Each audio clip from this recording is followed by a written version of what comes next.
కూటమి ప్రభుత్వం 100 రోజుల పాలన వైఫల్యాల నుంచి ప్రజల దృష్టి మళ్లించేందుకు సీఎం చంద్రబాబు తిరుమల లడ్డుపై విష ప్రచారంతో డైవర్ట్ రాజకీయం చేస్తున్నారని వైసీపీ ఎమ్మెల్సీ బొత్స సత్యనారాయణ వివరించారు.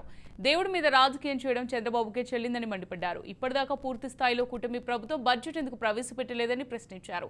ఎన్నికల్లో ఇచ్చిన ఒక్క హామీనైనా నెరవేర్చలేదని, సూపర్ 6 హామీల అమలు చేయలేదన్నారు.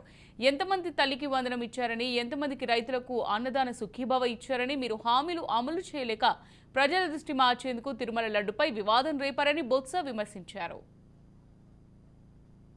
ఈ రాష్ట్రంలో చీఫ్ సెక్రటరీ చేసిన వ్యక్తి, టీటీడీకి ఈవో చేసిన వ్యక్తి ఆయన మాట చెప్పారు. ఇలాంటివి జరుగుండవని నేను అనుకుంటున్నాను. ఒకవేళ జరుగుంటే మాత్రం చాలా అపచారం, ఎవరిని కూడా ఉపేక్షించడానికి వీలు లేదు. దాని మీద చర్య తీసుకోవాల్సిందే. ఒకవేళ జరగకపోతే అత్యుత్తమైన వ్యక్తి దీన్ని ఆపాదించారు కాబట్టి ఆయనకి రాష్ట్ర ప్రజలందరికీ క్షమాపణ చెప్పవలసిందే అని చెప్పారు. దాన్ని కట్టుబడి ఉన్నాను.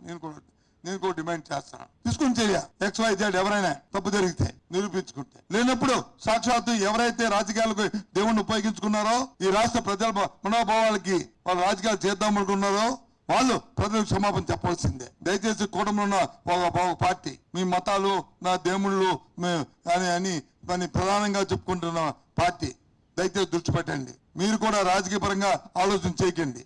కనీసం మీరైనా సరే వాస్తవాలు ప్రజలకు తెలియాలి. ఇవాళ కాకపోతే రేపు కాకపోతే ఎల్లుండి కాకపోతే సంవత్సరం కాకపోతే 2 సంవత్సరాల తర్వాత నిజాలు బయట చెప్పాలి. ఉంటే శిక్షణ పడాలి, లేకపోతే క్షమాపణ రావాలి. ఐవారి కృష్ణ.